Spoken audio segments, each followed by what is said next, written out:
It is August 11th, and here we are, RPG A Day 2022 with If You Could Live in a Game Setting, Where Would It Be? I know this is one of those things where sometimes you can say, well, why would you want to live in medieval times with all the diseases and everything?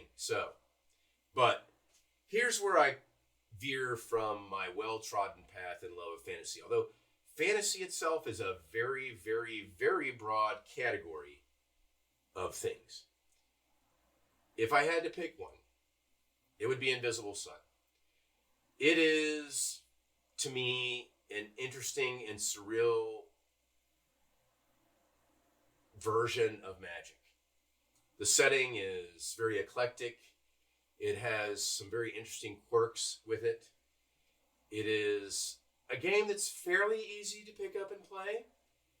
It's very open in its narrative agency for players.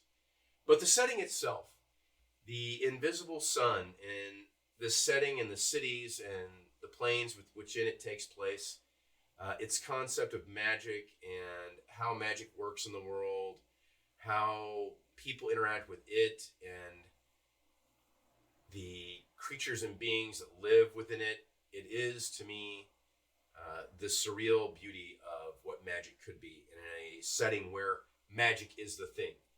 It's not very often that I play in a game where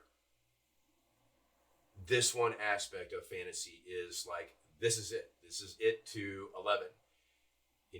At the high end. And you really can't consider it, since magic is everywhere. It's not high fantasy, because that takes medieval connotations into play and all kinds of other crap in there. But it is definitely my favorite, most bent on a setting that deals primarily with magic. It does, in many ways, in that world, make magic feel magical. There have been a lot of settings that I've played through, and there are quite a few novels that I've read where it was a fantasy setting. The magic didn't really feel very magical, if you kind of understand what I mean. There was always a rhyme or a reason or some kind of particular understanding about how magic was done. And, everything from the reign of keys and where your house is and how your house is built and the different schools of magic within the Invisible Sun setting, its factions. It just looks fun. It looked like a fun place to visit and live for a while. Maybe not take up 100% of my residence, but it is definitely the setting I would pick.